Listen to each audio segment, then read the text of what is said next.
You know, I do want to end with take a second or take a minute and just tell the audience what you're doing now or what's next for you. So I'm going to start in the middle and work our way out. So I'll end with, we'll start with Bob. And so what are you doing now and what's next for you? Well, I'm playing a bunch of golf, I'll tell you that. I turned 70 in June, and so staying fit, keeping up with my wife, trying to play good golf. I'm on the USGA Executive Committee, which is one of the ways I've been able to give back. And golf obviously was one of our great sports at IMG, so and helped make my career. I gave up the tennis playing side, so I play a bunch of senior competitive tournaments. I'm still a plus handicap, turning 70, so I feel good about that. But mostly, you know, valuable work has been the USGA and giving back, which I've enjoyed. One side note, his son Tucker will be honored tomorrow as a 40 under 40 winner, so congratulations to that as well. So runs in the family. Ron, what are you doing and what's next? Excuse me. I'm currently with the National Football League, although in the tape, John Oran kind of overstated my role on the halftime show in honors. My real function there is overseeing the programming of the NFL Network. So that, you know, what's next with that is, you know, the responsibility to the game of football, because we need to have contemporary news and information of what's going on, but we need to honor the games past and do so in a very reverential way to show what people have accomplished. And I got a couple little ideas cooking up that, you know, maybe entrepreneurial Good for approach. you. Earl, what's next? What are you working on? Well, other than trying to buoy this incredible new market called eSport, which we have announced, I think, last week about a building in Philadelphia. I'm also trying to get up and going on the performance side, because what's interesting about the arena sport is it's arena sport, but now there's this performance arenas, and we're seeing a huge trend for that. So I see my job as serving those that are doing the work and trying to make them the best they can be in a market that is clearly not defined yet. And so I've been spending a lot of time just helping our staff grow and develop the practice.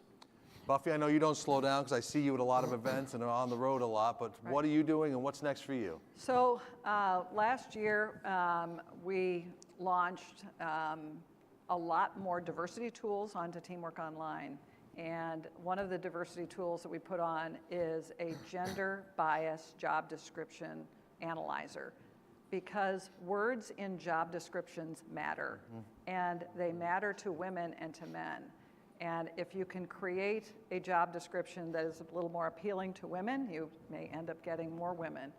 There is a lot more research on this, that even the way women project themselves in a job interview is different from men. Women will talk about the fact that they want to change the world. Men will talk about the fact that they'd like to make money. Both of them are correct, and it's just being knowledgeable about the differences. So we've got EEO information on each job. We've got EEO reports. We have ways in which you can target an email with an underrepresented group so that you can reach these people. We've got amazing statistics of diversity and female, so the platform ended up delivering about 200,000 minority candidates into the system last year out of 644,000. 200,000 women applied for jobs, and this is what we know. There's 30% of the people that don't tell us. So there's some amazing statistics and data that we can help to try to understand that women work for a different reason, except they do think about money, they do think about sales, they do think about running companies, and actually they might be able, because they are on a collaborative basis, run them better. So if we keep talking about this and being a thought leader about the differences between men and women and diverse candidates coming into the workforce and how we all can work together better. You've had that conversation earlier today, that diverse groups of employees work so much better, and we're trying to do all the tools and training to be able to advance that. Great. Kevin? You get the last word. What are you doing and what's next? I feel great. Number one is focusing on my health, staying healthy, being a great husband to my wife Greta and 2 college-age kids. And then as far as work is concerned, really continually try to just help build the Vikings into the model, not a model, but the model franchise in professional football. Staying prepared. I just feel in my spirit there's some unique opportunities that are coming, and I want to be ready to do it. My wife and I and Greta are focused on trying to get some ownership in one of the major 4 sports leagues. We've been working on that together. We just launched our Kevin and Greta Warren Foundation for Pediatric Cancer and Health and Education.